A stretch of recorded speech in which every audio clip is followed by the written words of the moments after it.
you are thinking about passive investments, you may have heard me talk about shares somewhere else, because I do a lot of that, investments, both in private equity, venture capital, and also buying and selling of shares, but not as a trader, but as an investor mostly.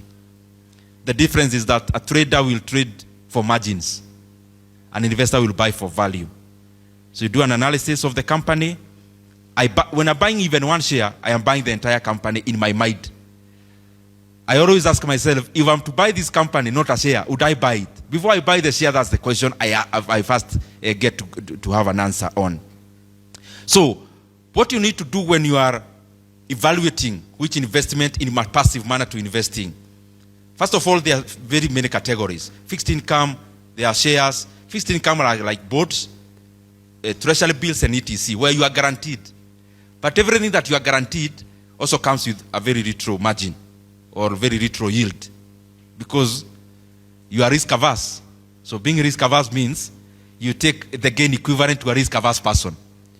When you have a high appetite of risk, when the reward comes, you also get rewarded adequately, incommensurate to your risk. But what I look for myself in investments across large T-bills, shares, private equity, number one thing you have to always think about is liquidity. When you are buying land, you are buying shares, you are buying bonds, when you need the money, how soon can you get it? You know, maybe some of you can relate. This Kenya is full of people full of wealth. Wealth, niko na shamba ya eka 200, 200 acres, 2,000 acres, niko na hii. Okay, fine. You told me how much it's worth. When can you get it? When can you get it? Liquidity is always a very critical thing. And me, I approach life in terms of, I also need money. Because I don't think you are investing money for the next 200 years. You are investing money to help you have a good life continuously. So if you can't liquidate your money, then you have to think about it, liquidity. How soon can you liquidate that asset you are investing in? Secondly, always do some analysis about return on equity, return on investments, return on assets, depending. Na mimi nikiangalia hapa hii hall, I don't need to go into details on that. There is something else I always look for in the NSC. I can't buy a share before I look at it, called PE ratio. PE ratio means price over earning per share. So earning per share is what? When the company announces their profits, they divide their profit by the number of shares they have. So what they get is earning for every share. So PE measures how the company is trading in the market, that is the NSC, divided by its earnings. You are able to see if the company can pay dividend the entire amount of money, how long would it take me to recover my money? Currently in the NSC, to the best of my ability, the company with the lowest PE, the lower the better. Because the lower shows the least possible time you can get back your money if you have to rely on net profits. If I buy this company, the net profit per year, how soon can I return my money? So it measures a period, PE ratio. I'm just highlighting so that you also go do your own research. Risk profile, as you invest, look at how risky a thing is. Don't delegate some of these things. You know, many times in investments, you want to, you have an investment advisor. These things, you can do them by yourself. It is your money. Remember that all the time. Even after listening to your financial advisor, it's not their money. It is your money. And you realize you don't need so much time to learn. You can actually do your basic analysis using with very little time. Evaluate the company's fundamentals. This is for shares. Fundamentals means look at which sector are they playing in. For example, now, look at areas that are growing, sectors. So, by the time you even zero in on a company, where are they zero grazing? Is it a bank? Is it an IT company? Is it an agricultural-based company? So that by the time you decide, you understand why. For example, if I'm to buy any agricultural company in Kenya, the shares, I will never buy for the profit they make. I will only buy for the asset they hold. And I'll only then buy if there is a way I can buy so many shares and cause them to sell that and distribute the money. Because you realize Kapchorwa Tea is one of the listed companies, Limuru Tea, you get Williamson Tea, rich in assets in terms of land. But their profits are always like this.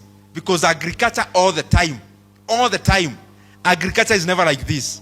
You make money this time because weather was good, next year you bump again downwards. So always do that math.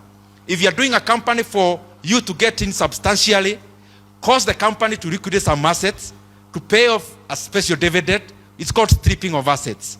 Then I would buy a company rich in assets, but thin in revenue. But in our capital markets now, if you're buying a company or shares, always look for a company making good revenues, but also distributing that revenue to shareholders. So that you look at the fundamentals in that scenario. Their corporate governance, the sector they are based in, how dominant are they in that sector, how much profit do they make, do they have a room to expand beyond the Kenyan market, and such and forth.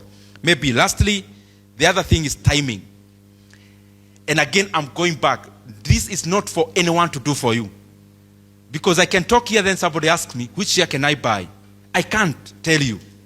Because it's your work to do that. Timing means this.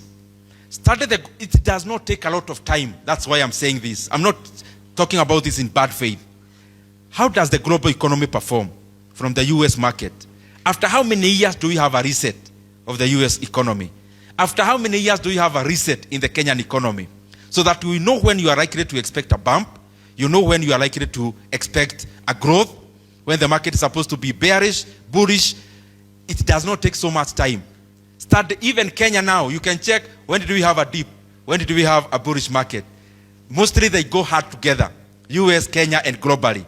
It will not take you so much time. Timing. When the market is bullish, it's not a coincidence that the Dow Jones in the US is trading in its all-time high, and the Kenyan market is bullish, South African market is bullish. It's not a coincidence. There is something around, something you can do on analysis to put in your money where you need to get it.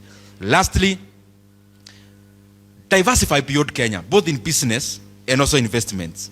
In business, we seem stuck with the market we already know.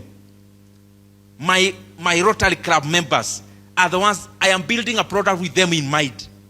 No. Build with the global market in mind. Internet came to help all of us, not some of us. So that you are able to open up your mind. And the limitation, most of it is the one you've put in yourself. There are people currently selling very many things anywhere else in the world.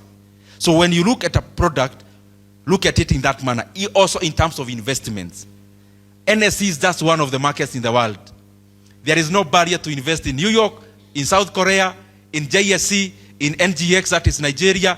There is no barrier per se. Study, see where the opportunities are, so that by the time you put in your shilling like this, your calculated return will come in almost precisely. Because you are not doing guesswork. You have engaged your mind, you've used data. Thank you very much.